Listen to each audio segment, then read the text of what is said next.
Alright, folks, here we go. I'm going to get to something I have not posted yet at the time I'm doing this review. A wrap-up of the Oscar season, and I said, next thing I'm going to do, Kingsman review. And this is a review, yes, you've clicked the right video for Kingsman: The Secret Service. This is my review.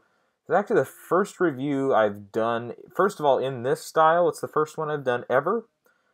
But it's the first one I've done just as a movie review since, oh boy, what's it been? X-Men? Days of Future Past? Yeah, almost a year. Alright, here we go. Alright, now I have to say, just to introduce this a little bit and tell you what I was, how I was feeling going into it. I was like, okay, well, the first trailer came out like way long ago because this was supposed to come out October of last year, 2014.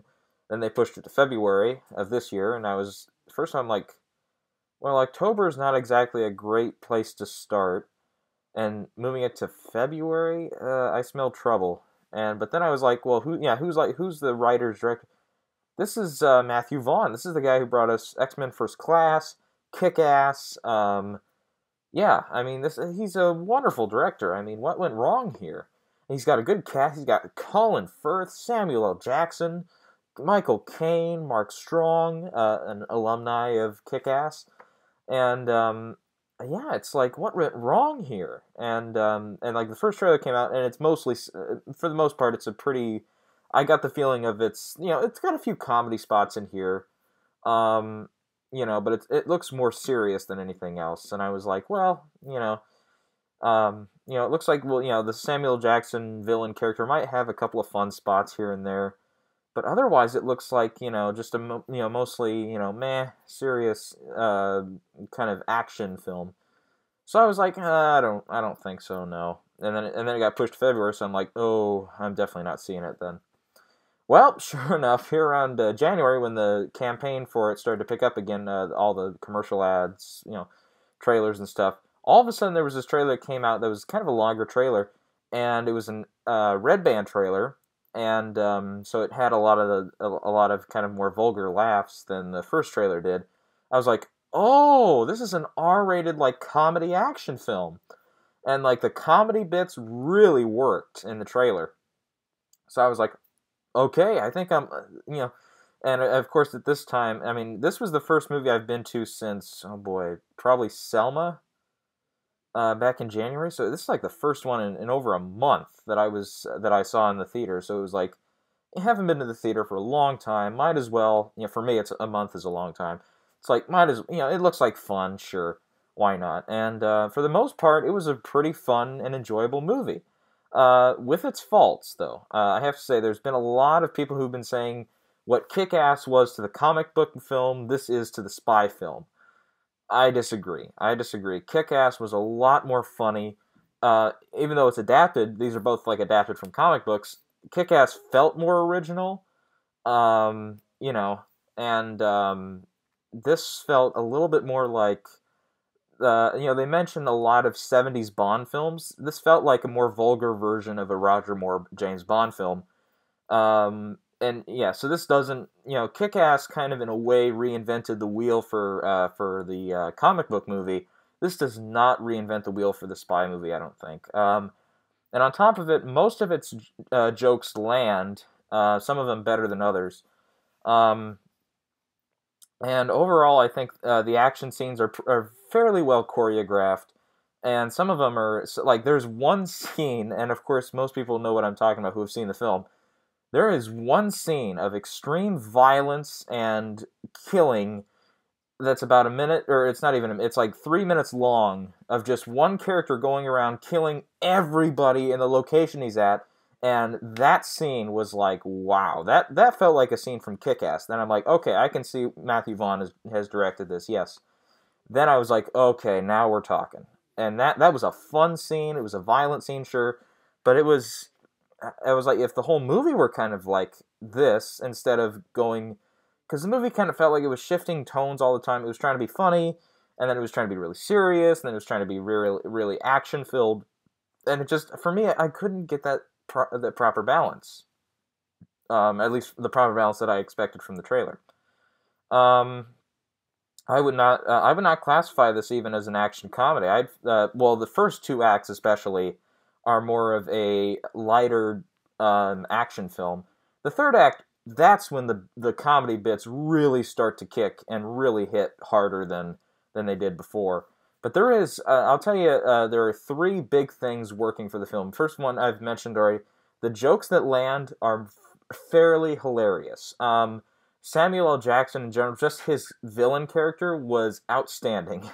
I mean, it's not his an Oscar-worthy performance by any means, and it's not written to be, but it's like it's a performance where I'm like, this is good stuff. This is he doesn't always do a film like this in this type of role, so good for him for thinking outside the boundaries. This would be like his character from Pulp Fiction if he had and literally I think this is how they did it in the writing room. They're like, okay, think of his character from Pulp Fiction, except he doesn't like violence and he has a lisp, and he's more technical. He's kind of a tech villain. It's like imagine him that, and it's like he swears about as often. Tarantino uses a lot more f-bombs in his movie, but than this one does. But but like he brings an intensity to it, but at the same time he's like funny, and it's he's one of the better parts of the film. The other thing, the second thing this film has going for it is Colin Firth. Boy, I mean, we can talk about the King's Speech all day long, and still I feel like I'm underpraising him because he, as a dramatic actor, he can take it to the limit of being sad, funny, dramatic, serious, like all these different emotions going on. And I mean, the King's Speech, when he won that Oscar, it was the most clear-cut, deserved Oscar of the. Well, that year we still had like Christian Bale in The Fighter was another great one, but this was one where I was like, oh yeah, this is really well deserved. And here in this movie, he has funny moments. He has serious act. I was surprised because I kind of felt like in the trailers and definitely everything sets it up to be for him to be like the mentor character who kind of feels like the Obi-Wan to Luke. He can still like fight, but he's just not. He's a little slower than he used to be, kind of. And I was surprised to find his character is not always like that. He kind of gets some more action beats than I was thinking, and yeah. So and yeah, when he does, when he's talking serious, he's really good, and when he's funny, he's really. And I mean, he's done comedy. He did the Bridget Jones movies and stuff like that. So he's done comedy before, but I think this was to a degree where I was like, good job, man. That was great. Really would enjoy seeing him come in. If they do a sequel or a prequel or whatever they can do. Because I'll tell you what, this movie, though I do have problems with it, and I give it a 7 out of 10 overall. Therefore it's not the best film, I think, of this. It's definitely, I mean, unless we have a really, really bad year at the movies, this is probably not going to be anywhere near my top 10 list of the year of 2015. Oh boy, are we thinking about that already? Um, I would enjoy going back to the universe that they've unraveled here. Kind of like this kind of mocking the spy films, but at the same time kind of paying respect and almost fitting into a certain timeline of those films, like the 70s Roger Moore, James Bond films. And if Colin Firth is on board, bring him back. That's what I say. Awesome job. The third thing, well, I kind of mentioned already, was Samuel L. Jackson. Really fun villain, and very funny at times. Very, very funny. Those are the three things the movie has working for it. They don't technically save the movie since it doesn't really need saving, but yeah, those are the three things where I'm like, these are the outstanding qualities. Okay, a couple of problems for me too. I'm gonna try to keep this short. I'm trying to, I've seen it. It's almost a week since I've seen it, so not all of it is fresh. But I'll tell you one thing that I'm not forgetting is what a waste of Michael Caine. I mean, obviously, if you have somebody like Michael Caine in there with Samuel Jackson, Colin Firth, Mark Strong, when you got a good cast like this, I understand he can't be in every last scene, but he is in the movie so little that I felt like, and I felt like overall he contributes nothing, zero to the plot, with the exception of one kind of written-in scene that kind of leads us to the finale that he's involved in. that without him the finale kind of doesn't work. But I'm like, well, that, we've seen that before, so that was, and it was kind of a little. I mean, I won't say that I was totally calling it, but I will say I was a little, I was like, okay, there's something up, yeah, and you could tell there was something up with one scene that he's involved in, and yeah, there's this really just felt like you could have cut, like his character could have been removed, and you wouldn't have lost basically anything. Like they basically they rope him in to do like this one. He's basically only there to be roped in for one scene where he makes the finale happen, but that's it. Yeah, up until that point, I was like, why is this character even in this movie? He's done nothing, like zero, nada. He's just wasting space. Anyways, yeah. So that was one thing where it was like, yeah, that kind of annoyed me. After we figured, because I was like, there's got to be something with this character, and yeah, like I said, overall, if you would have cut him out completely, there would have been a huge, plot hole there. But I think they could have taken the pen back to the draft here and written a new one, and and found a way to make the finale happen a different way without him, because with his character is just there for nothing, and it amounts to very little. His presence does. Not to say he's bad in the movie. He's just given nothing to do for about 4 out of the 5 scenes he's in. He's there because he's Michael Caine, and that's it. And for me, that's no excuse. I didn't like that part, his parts very much. Yeah, like I said, the tone was kind of shifting, especially in the first 2 acts compared to the third act. I kind of like it sometimes when they kind of switch it around for the third act to bring it home in a way that's going to be a different tone than we've been established. But it kind of felt it felt like quick, God, I can't think today. I'm trying to think of what the word is. It's not coming to mind. It's I don't know, it's just felt abrasive. That's I think that's the word I'm looking for. It felt like God, I'm failing here. It just felt too sudden, this change, when we go from action, some comedy for the first 2 acts. Then the third act, it's basically like 90% action and 5%, like 95% combination of action and comedy, almost 50-50 between itself. So it's more like 45-45, if that makes any sense. And then the rest of it was, whatever else. But yeah, yeah, that felt a little problematic to me. I felt like they could have maybe added in a little bit more comedy in the first 2 acts to kind of balance it out, because right now it's like 70% action and 25% comedy until we get to the finale. Then it's like, well, more like this. But I felt like we could have gotten to here easily. Yeah, I think it was that's a script issue, I think. Another thing, the main protagonist, Eggsy, I believe, yeah, if I'm remembering right, was the main character's name. I was kind of, at first I was like, I don't know if I'm liking this character too much.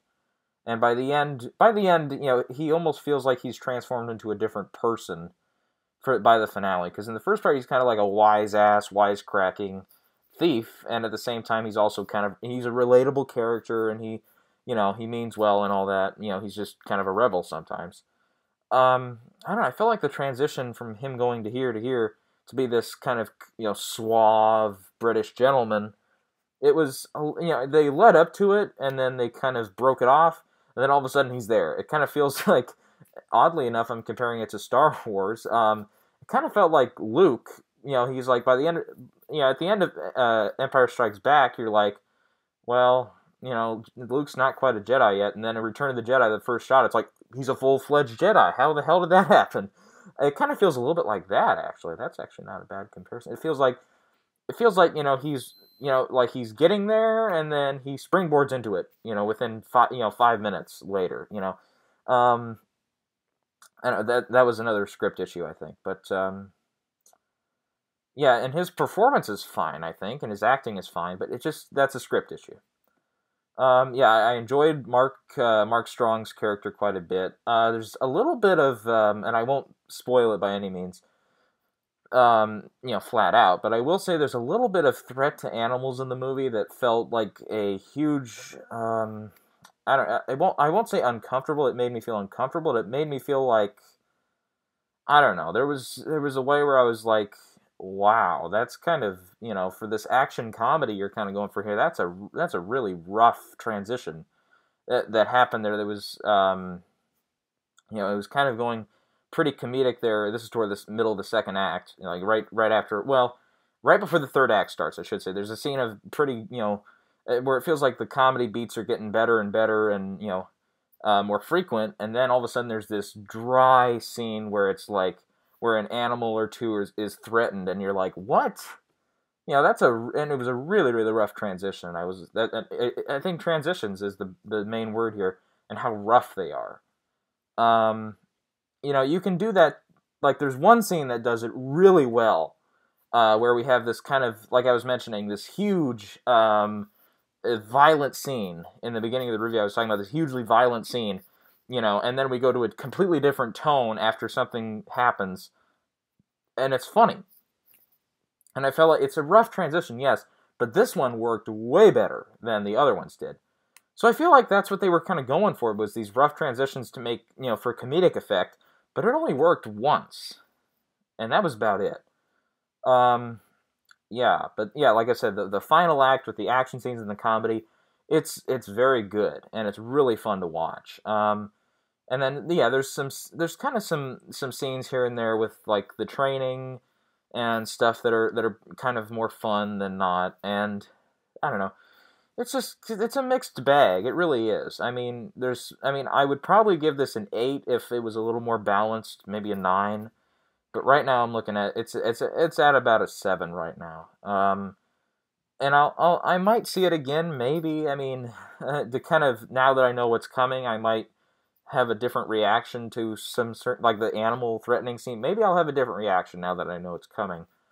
But for me, that was so unexpected and so out there that I was like, what? You went from here to, in comedy, to like here, drama. It was like, why the hell? I don't know. I mean, it wasn't funny. It wasn't, I treated it, and they made it feel like it was very, very serious scene. But I guess it was kind of meant to be slightly comedic. I don't know. Yeah, but I don't know. Well, whatever.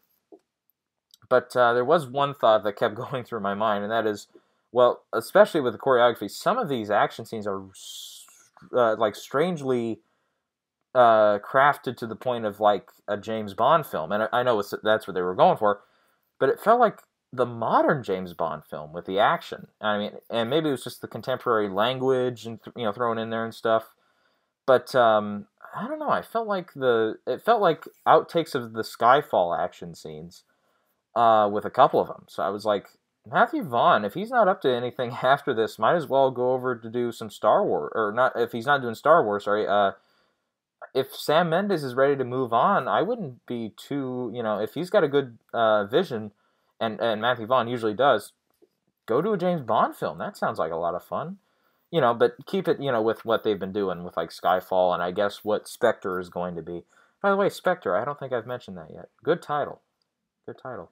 And a nice throwback to the 60s and early 70s Bond. Yeah. Okay, I don't know. The last few videos I've done have been really, really, really, really, really, really long. So let's just cut it at, what are we at? 20 minutes? Just under 20 minutes. Overall, Kingsman, 7 out of 10. Really good work here. The cast is a good one.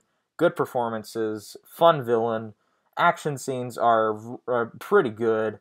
Comedy bits feel sometimes a little undercooked, but at other times really funny. Kind of some rough transitions. Balance is kind of all over the place.